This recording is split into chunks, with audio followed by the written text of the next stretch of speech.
नमस्कार। मेरा पूरा देश सुन रहा है। राष्ट्र की आवाज 140 करोड़ लोगों की एक ही आवाज। आपके साथ मैं हूं सरफराज। मैं सरफराज सैफी आपको बताना चाहता हूं, चंद्रयान की कामयाबी का डंका पूरी दुनिया में बज रहा है। कम खर्चे में हिंदुस्तान के वैज्ञानिकों ने जो काम कर दिखाया, साउथ पोल पर लैंडर को उतारकर हिंदुस्तान के वैज्ञानिकों ने जो कमाल कर दिखाया, पूरी दुनिया के विकासशील देशों का सीना गर्व से फूल गया। ग्लोबल साउथ की अगुवाई करने वाले हिंदुस्तान ने यह कर दिखाया। दुनिया में हिंदुस्तान का डंका बज रहा है। साउथ अफ्रीका में इसकी धमक सुनाई दी गई। हिंदुस्तान के प्रधानमंत्री नरेंद्र मोदी के लिए फख्र की बात रही। 140 करोड़ हिंदुस्तानियों का सर फख्र से ऊंचा हो गया। ब्रिक्स की बैठक में भाग लेने पहुंचे दिग्गज नेताओं ने प्रधानमंत्री नरेंद्र मोदी को चंद्रयान की कामयाबी की बधाई दी। साउथ अफ्रीका में प्रधानमंत्री नरेंद्र मोदी को बधाई देने वालों का तांता लग गया। प्रधानमंत्री नरेंद्र मोदी दुनिया में हिंदुस्तान की पहचान बुलंद करने में लगातार जुटे हुए हैं। चंद्रयान की कामयाबी ने इसे नए आयाम को दिया है। आज इस नए आयाम को आपको बताने, समझाने, दिखाने की कोशिश करूंगा। ब्रिक्स की 15वीं सालगिरह के खास मौके पर ब्रिक्स के विस्तार का फैसला लिया गया। ब्रिक्स समूह ने 6 नए सदस्यों को शामिल करने का ऐलान किया। इनमें हिंदुस्तान के बेहद करीबी मित्र यूएई, सऊदी अरब जैसे देश शामिल होंगे। ब्रिक्स का विस्तार दुनिया की राजनीति में हलचल और ज्यादा बढ़ा रहा है।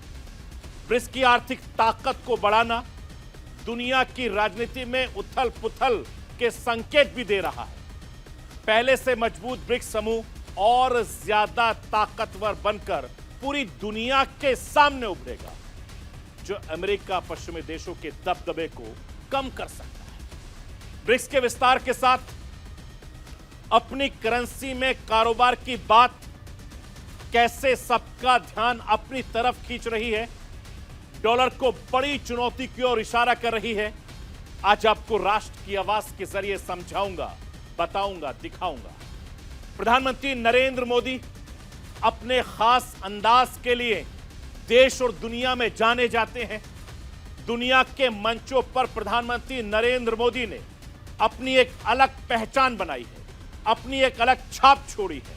मेन इवेंट के साथ साथ प्रधानमंत्री नरेंद्र मोदी दुनिया को कुछ ऐसा संदेश देते हैं जिसकी गूंज लंबे वक्त तक सुनाई देती है। साउथ अफ्रीका में ब्रिक्स के कार्यक्रम के दौरान प्रधानमंत्री नरेंद्र मोदी ने जैसे तिरंगे का सम्मान कर ख्याल रखा, हर किसी के दिल को छू गया। सोशल मीडिया पर इसे काफी ज्यादा पसंद किया जा रहा है।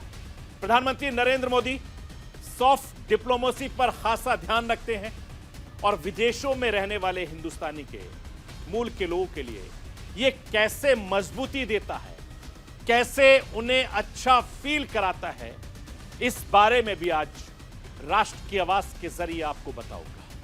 मैं अपने हिंदुस्तान के कोने कोने की आवाज को दिल्ली तक पहुंचाता हूं, दिल्ली की आवाज को देश दुनिया के कोने कोने तक पहुंचाता हूं। नेताओं की आवाज को मैं आम लोगों तक पहुंचाता हूं, आम लोगों की आवाज को मैं अपने देश के हुक्मरानों तक पहुंचाता हूं। आपकी आवाज से मिलती है मेरी आवाज और बन जाती है राष्ट्र की आवाज।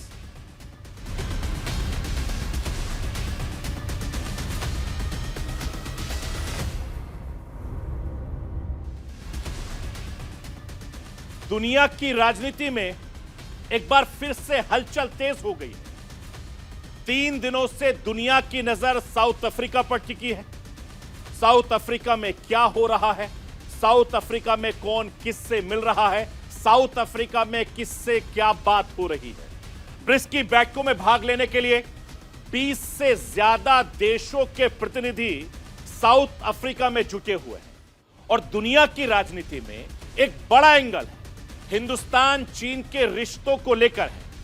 दोनों देशों के बीच की सियासी खींचतान बहुत सारी चीजें तय करती हैं कि कोरोना के बाद दुनिया की अर्थव्यवस्था में जो हलचल है उसमें हिंदुस्तान चीन का एंगल जबरदस्त है। और यही वजह है कि हिंदुस्तान चीन की सीमा पर तनाव वाले हालात पर अमेरिका भी खुलकर बोलता है और ऐसे मौके पर अमेरिका खुलकर हिंदुस्तान के हित की बात करता है। इन सब के बीच जब हिंदुस्तान के प्रधानमंत्री नरेंद्र मोदी, चीन के राष्ट्रपति शी जिनपिंग एक नहीं 3 दिनों तक एक जगह पर उनके बीच ना कोई बातचीत हो, ना कोई मुलाकात हो, यह बात हर किसी को हैरान कर रही है। लगातार हर किसी की नजर इन 2 दिग्गज नेताओं पर बनी हुई है।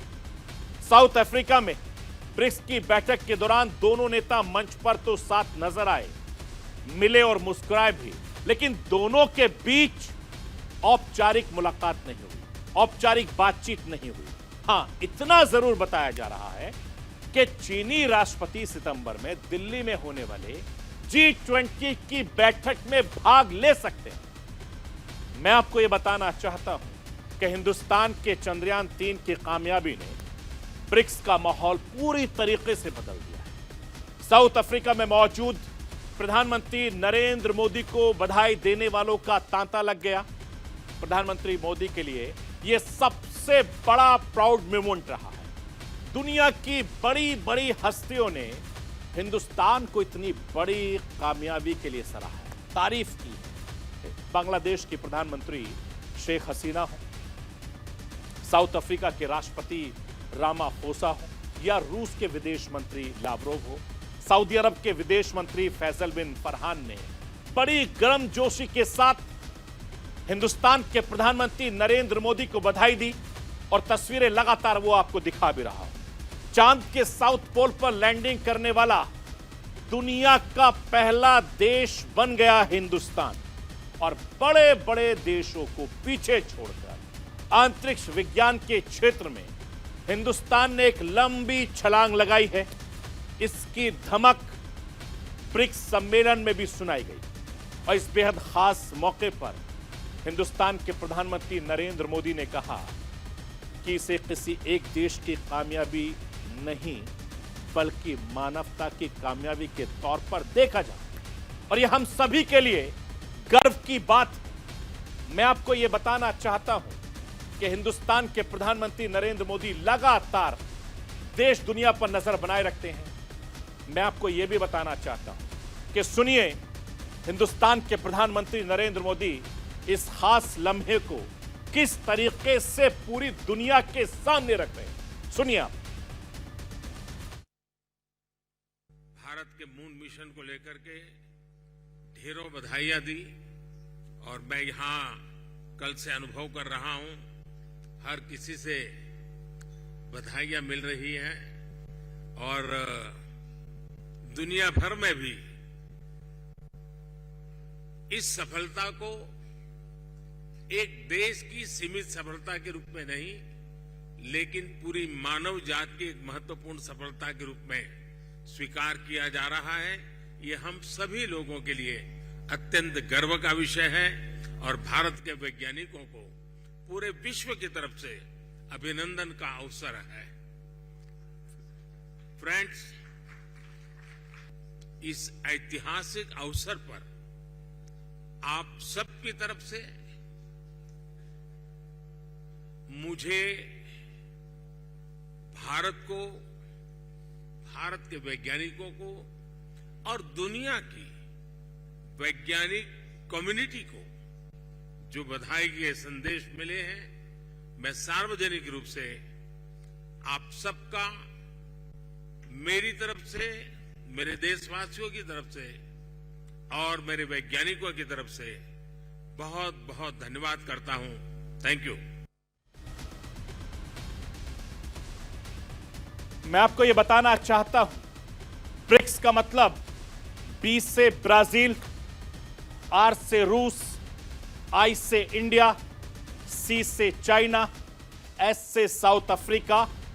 ब्रिक्स समूह के 5 सदस्यों का नाम सुनकर आप इसकी अहमियत समझ गए होंगे। आप समझ गए होंगे क्यों इस वक्त पूरी दुनिया की नजर साउथ अफ्रीका पर टिकी है और ऐसे दौर में जब रूस यूक्रेन युद्ध दुनिया की राजनीति पर हावी है, रूस यूक्रेन युद्ध के कई सारे सियासी समीकरण बदल दिए गए हैं। अमेरिका की अगुवाई में पश्चिमी देशों के नेता अपना पक्ष मजबूत करने में लगातार जुटे हैं, जो दुनिया की अर्थव्यवस्था को अपने हिसाब से चलाना चाहते हैं। और ऐसे वक्त में ब्रिक्स देशों की मीटिंग बेहद खास हो जाती है। ऐसे वक्त में रूस चीन के साथ खड़ा होना दुनिया का ध्यान अपनी तरफ खींचता है और ऐसे वक्त में ब्रिक्स की ताकत बढ़ाने की बात करना अमेरिका से लेकर पश्चिमी देशों को परेशान करता है। मैं आपको यह बताना चाहता हूं कि ब्रिक्स के गठन के 15 साल पूरे हो गए। इस बेहद खास मौके पर ब्रिक्स के विस्तार का फैसला लिया गया। ब्रिक्स के नए 6 देशों की सदस्यता दी गई है, जिनमें ईरान है, अर्जेंटीना है, इथियोपिया है, इजिप्ट है, यूएई है, सऊदी अरब जैसा देश शामिल है। 1 जनवरी 2024 को ये 6 देश ब्रिक्स के परमानेंट मेंबर भी बन जाएंगे और इसी के साथ ब्रिक्स का नाम बदलकर ब्रिक्स प्लस कर दिया जाएगा। इस बार की बैठक में ब्रिक्स समूह का विस्तार प्रमुख मुद्दा रहा है और दुनिया के 40 से ज्यादा देशों के ब्रिक्स में शामिल होने की इच्छा जाहिर कर दी है। इनमें से 23 देशों ने सदस्यता के लिए आवेदन भी कर दिया है। मैं आपको यह बताना चाहता हूं, एक्सपर्ट मानते हैं कि ब्रिक्स में जैसे जैसे नए सदस्य देशों की एंट्री होगी, ब्रिक्स दुनिया की राजनीति अर्थव्यवस्था का शक्तिशाली सेंटर बन जाएगा। हिंदुस्तान हमेशा से मल्टीपोलर वर्ल्ड पर हिमायती रहा है और यही वजह है कि ब्रिक्स के विस्तार को लेकर प्रधानमंत्री नरेंद्र मोदी ने अपनी सहमति दी। इससे वैश्विक व्यवस्था को बेहतर बनाने की दिशा में बड़ी कोशिश बताया है। मैं राष्ट्र की आवाज के जरिए आपको हिंदुस्तान के प्रधानमंत्री नरेंद्र मोदी को सुनवाना चाहता हूं। सुनिए क्या कह रहे हैं।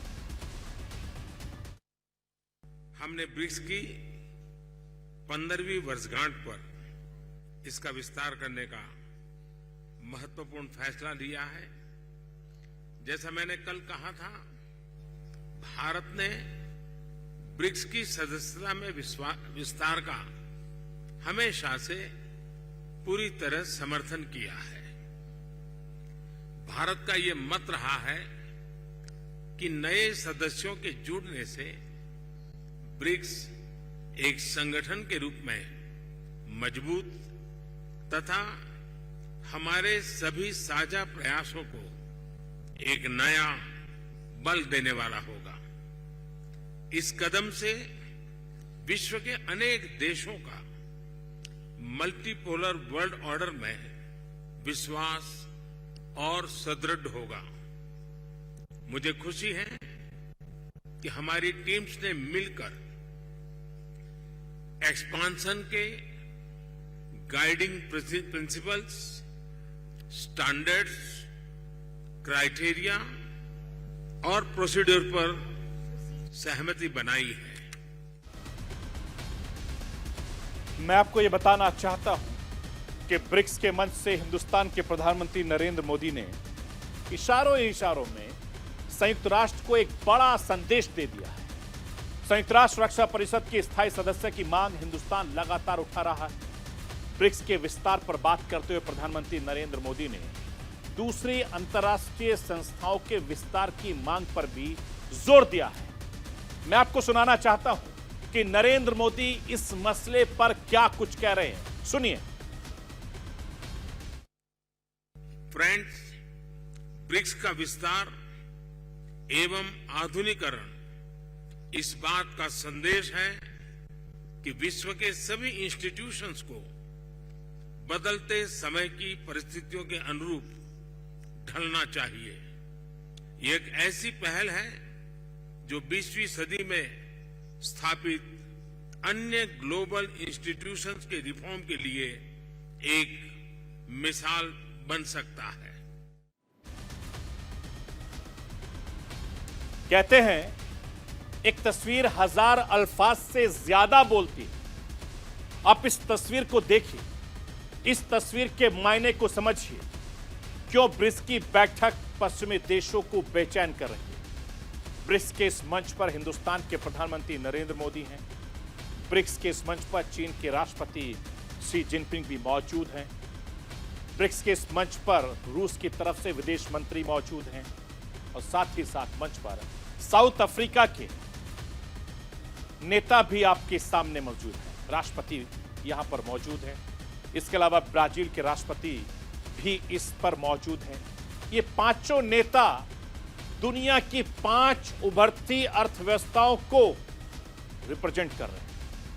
ब्रिक्स के तौर पर दुनिया के सामने एक ऐसा ताकतवर समूह ये पेश कर रहा है, ये गवाही दे रहा है कि जिसने वैश्विक जीडीपी के मामले में पश्चिमी देशों के बड़े समूह G7 को पीछे छोड़ दिया। ये तस्वीर बहुत मायने रखती है। अर्थव्यवस्था की मजबूती, मजबूत सियासी दखल का दावा ये तस्वीर पेश कर रही है जो आपकी टीवी स्क्रीन पर है। मैं आपको ये बताना चाहता हूं कि ब्रिक्स में जो 5 देश शामिल हुए हैं, सभी दुनिया की सबसे तेजी से उभरती हुई अर्थव्यवस्थाएं हैं। ब्रिक्स के 5 देशों की दुनिया की आबादी में 42% हिस्सा है। दुनिया की जीडीपी में 31.5% हिस्सा है।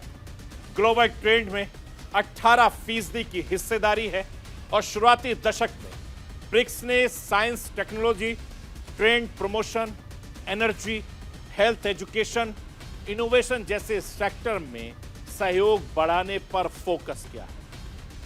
और आज ब्रिक्स के साथ सदस्य देश 30 से ज्यादा क्षेत्रों में एक दूसरे के साथ सहयोग कर रहे हैं। यह ताकत है ब्रिक्स की और यही वजह है कि ब्रिक्स की मजबूती पर विचार, ब्रिक्स के विस्तार का फैसला अमेरिका से लेकर पश्चिमी देशों को परेशान कर रहा है। ब्रिक्स की 3 दिवसीय बैठक में समूह के विस्तार पर बात हुई है। नए देशों को शामिल करने पर सहमति बनी है। ब्रिक्स की बैठक में खाद्य, ऊर्जा सुरक्षा के मुद्दे पर बातचीत हुई और सबसे अहम मुद्दा अपनी करेंसी में कारोबार को रहा है। ब्रिक्स के सदस्य देशों ने आपसी कारोबार में अपनी करेंसी का इस्तेमाल बढ़ाने पर विचार विमर्श भी किया है, जो अमेरिकी डॉलर के लिए बड़ी चुनौती साबित हो सकता है। दुनिया में कारोबार की दशा और दिशा को प्रभावित कर सकता है। मैं आपको यह बताना चाहता हूं कि ब्रिक्स की इस बैठक में अपनी करेंसी में कारोबार के रोड मैप पर बातचीत हुई। बैठक में तय किया गया कि सभी देशों के रिजर्व बैंक, फाइनेंस मिनिस्टर पर इस मसले पर आपस में बातचीत करेंगे और अगले साल इस बातचीत को बहुत ज्यादा बल मिलेगा। ब्रिक्स कैसे ग्लोबल साउथ की आवाज बुलंद कर रहा है, ब्रिक्स के कामकाज के बारे में प्रधानमंत्री ने क्या कुछ और कहा है, ब्रिक्स के एजेंडे को आगे बढ़ाने में हिंदुस्तान के योगदान के बारे में प्रधानमंत्री नरेंद्र मोदी ने क्या कुछ और कहा है, वो भी राष्ट्र की आवाज के जरिए आपको सुनवाना चाहता हूं। सुनिए। पिछले लगभग 2 दशकों में ब्रिक्स ने एक बहुत ही लंबी और शानदार यात्रा तय की है। इस यात्रा में हमने अनेक उपलब्धियां हासिल की है। हमारा new development bank global south के देशों के विकास में महत्वपूर्ण भूमिका निभा रहा है। कंटीजेंसी रिजर्व अरेंजमेंट्स के माध्यम से हमने फाइनेंशियल सेफ्टी नेट का निर्माण किया है। BRICS satellite, constellation, vaccine R&D centre, pharma उत्पादों को पारंपरिक मान्यता जैसी पहलों से हम ब्रिक्स देशों के आम नागरिकों के जीवन में सकारात्मक बदलाव ला रहे हैं। मैं आपको यह भी बताना चाहता हूं, हिंदुस्तान के प्रधानमंत्री नरेंद्र मोदी के एक ऐसा वीडियो दिखाना चाहता हूं जो तिरंगे के सम्मान से जुड़ा है, जो एक मैसेज तो बहुत बड़ी मजबूती के साथ पूरी दुनिया के सामने पेश करता है। हिंदुस्तान के प्रधानमंत्री नरेंद्र मोदी तिरंगे की शान से कभी समझौता नहीं कर सकते। दुनिया में हिंदुस्तान की शान कभी कम नहीं होने देंगे प्रधानमंत्री। आप ये वीडियो ध्यान से देखिए और इस वीडियो के मायने समझिए। प्रधानमंत्री मंच पर पहुंचते हैं। मंच पर नीचे फर्श पर तिरंगा चिपका होता है, जिसे उखाड़कर प्रधानमंत्री मोदी अपनी जेब में रख लेते हैं। उसी वक्त एक अधिकारी उनसे वो लेने पहुंचता है, लेकिन प्रधानमंत्री नरेंद्र मोदी मना कर देते हैं। ब्रिक्स के मंच पर 5 सदस्यों की पोजीशन तय करने के लिए उन्हें देशों के फ्लैग का इस्तेमाल किया गया था। 5 सदस्यों को उसी हिसाब से फ्लैग के पास खड़ा होना होता था। प्रधानमंत्री नरेंद्र मोदी के सेक्शन के बाद साउथ अफ्रीका के राष्ट्रपति ने भी ये नोटिस किया, पैरों के पास झंडे का होना ठीक नहीं है। उन्होंने भी अपने देश का झंडा वहां से हटाया। जैसे प्रधानमंत्री मोदी ने किया, वैसे ही राष्ट्रपति रामफोसा ने भी किया। संदेश काफी ज्यादा बड़ा है। सोशल मीडिया पर प्रधानमंत्री नरेंद्र मोदी का यह वीडियो काफी ज्यादा पसंद किया जा रहा है। वीडियो लगातार मैं आपको दिखा रहा हूं। प्रधानमंत्री नरेंद्र मोदी अपने अंदाज के लिए जाने जाते हैं। वैश्विक मंचों पर प्रधानमंत्री नरेंद्र मोदी ने अपना एक अलग स्टाइल डेवलप किया है। अपने खास अंदाज में उन्होंने सॉफ्ट डिप्लोमेसी को काफी ज्यादा आगे बढ़ाया है, जो विदेशों में रहने वाले हिंदुस्तानी मूल के लोगों को काफी मजबूती देता है, उन्हें अच्छा फील कराता है। साउथ अफ्रीका में भी मोदी मोदी का शोर सुनाई दिया। जैसे ही प्रधानमंत्री मोदी हिंदुस्तान मूल के लोगों के बीच पहुंचे, उन लोगों का जोश देखने लायक था। प्रधानमंत्री मोदी से मिलना कैसे खास रहा, सबने खुलकर अपने दिल की बात कही। मैं राष्ट्र की आवाज के जरिए आपको साउथ अफ्रीका में रहने वाले हिंदुस्तानियों को सुनवाना चाहता हूं, आप सुनिए। I am so excited. It's something I least expected from him. He sits in my heart. He's a man who amplifies tenacity, respect, and love. You just feel pure love coming from him, and I felt that. It was a very great moment of my life to meet PM Modi, who's made the Indians abroad the most proudest since generations. एक जीवन का अलग अनुभव है और PM को देखकर जो ऊर्जा और उनका जो भाव था, एक कहा नहीं जा सकता। देखिए बस हाथ मिलाया बहुत अच्छा लगा। Feel proud. एक जीवन